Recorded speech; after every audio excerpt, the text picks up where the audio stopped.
नीतू की उम्र केवल 10 साल थी। कानपुर के एक छोटे से मोहल्ले में वह पुराने हवेली जैसे मकान में अपनी माँ दुलारी के साथ रहती थी।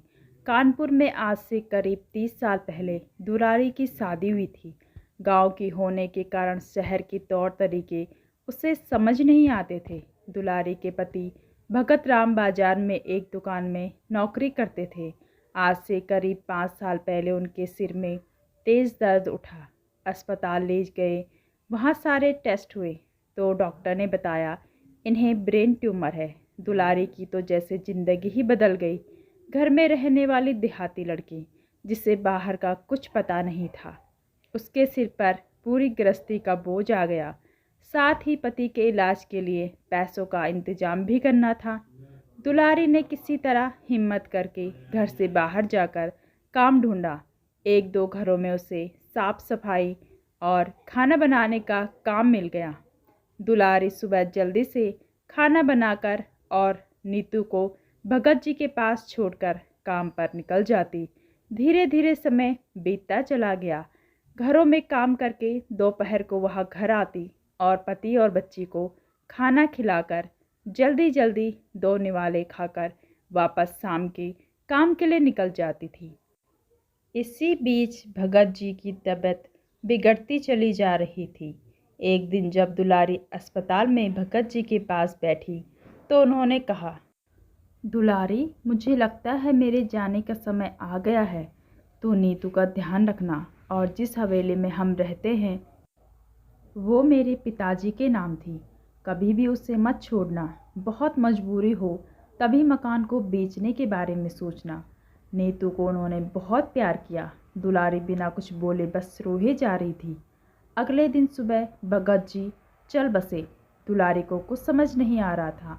आस पड़ोस के कुछ लोगों ने उनका अंतिम संस्कार कराया। किसी तरह 13वीं ही भी कराए। 13वीं के 2 दिन बाद ही भगत जी के रिश्तेदार मकान पर हिस्सा का दावा करने लगे। लेकिन इन 13 दिनों में मैं और भगत जी के आखिरी शब्दों ने दुलारी को बहुत अंदर तक झकझोर कर रख दिया और वह और मजबूत बन गई। दुलारी सारी बात सुनकर सबके सामने आकर खड़ी हो गई और बोली, यह हवेली मेरे ससुर जी के नाम थी और मेरे पति उनके इकलौते बेटे थे। इस पर अब मेरा और मेरी बेटी का हक है। आप सब लोग चले जाइए यहाँ से। दुलारी की बात सुनकर जो रिश्तेदार उसे सीधा समझकर हवेली लेना चाहते थे चुपचाप वापस लौट गए। दुलारी सुबह ही नीतू को लेकर काम पर निकल जाती और शाम तक काम करते रहती और काम करने के बाद ही घर आती थी। वह सारी जिम्मेदारी संभाल रही थी। उसका एक ही मकसद रह गया था, नीतू को पढ़ा लिखाकर काबिल बनाना। कुछ दिन बाद दुलारी पैसे इकट्ठे करके नीतू का एक स्कूल में दाखिला करा दिया। धीरे धीरे समय बीत रहा था। आज नीतू 10 साल की हो गई थी। एक दिन दुलारी जब शाम को घर आई तो नीतू ने उससे कहा, मम्मी, आज एक आदमी आया था, यह खत दे गया है। दुलारी ने कहा, बेटा जरा इसे पढ़कर सुना, मुझे तो पढ़ना नहीं आता है। नीतू ने लिफाफा खोला और बोली, अरे माँ, ये तो इंग्लिश में है। इतनी इंग्लिश तो मुझे भी नहीं आती है। दुलारी ने उससे खत ले लिया और अपने पास संभाल कर रख लिया। अगले दिन वह जिस घर में काम करती थी उसकी मालकिन से खत पढ़वाया। उन्होंने बताया कि तुम्हारी हवेली बहुत पुरानी है। सरकार वहाँ उसे एक स्मारक बनाना चाहती है। सरकार उससे एक स्मारक बनाना चाहती है। यह सुनकर दुलारी के होश उड़ गए। नहीं नहीं मालकिन, आप इसका जवाब लिख दो। हमें नहीं बेचना अपना घर, हम कहाँ जाएंगे। यह सुनकर उसकी मालकिन ने कहा, दुलारी चिंता मत करो, मैं इसके बारे में पता करूँगी। लेकिन जहाँ तक मुझे पता है तुम्हें इसके बदले में सरकार बहुत पैसा देगी। दुलारी ने कहा, मालकिन, हम पैसे लेकर क्या करेंगे, हमारा गुजारा तो हो ही जाता है। मालकिन ने उससे कहा, अच्छा, 1-2 दिन रुक जाओ, तब मैं जाके पता करके बताती हूँ। दुलारी काम खत्म करके घर आ गई। उसे आज बहुत चिंता हो रही थी। सरकार न जाने कब उसका घर छीन ले, वहाँ कहाँ जाएगी? नीतू का क्या होगा? 2 दिन में दुलारी बहुत परेशान हो गई।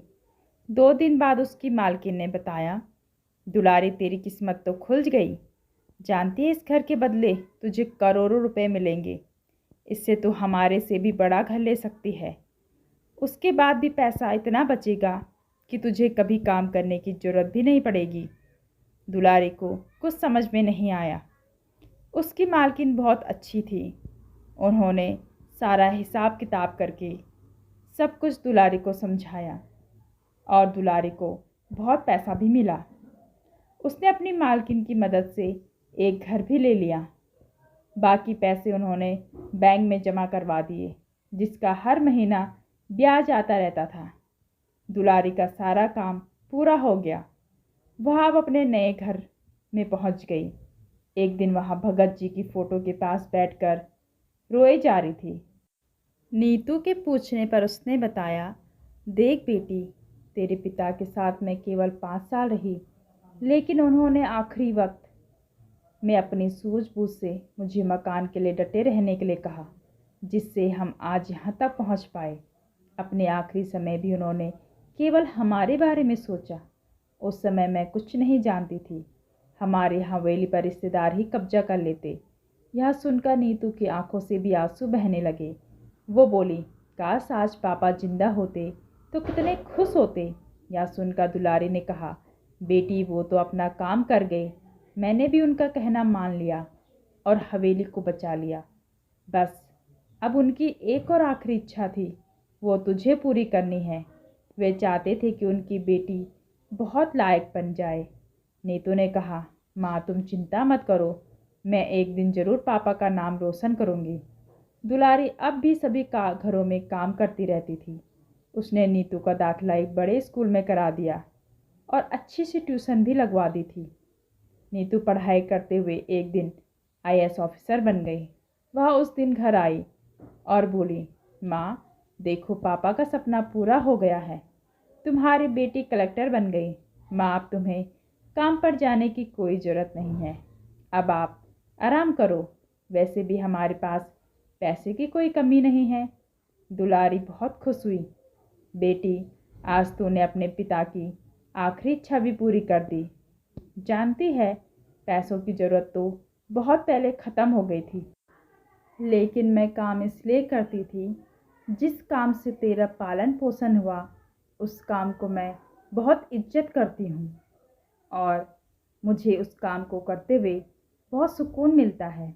दुलारी और नीतू दोनों भगत जी की फ़ोटो के सामने खड़ी थी।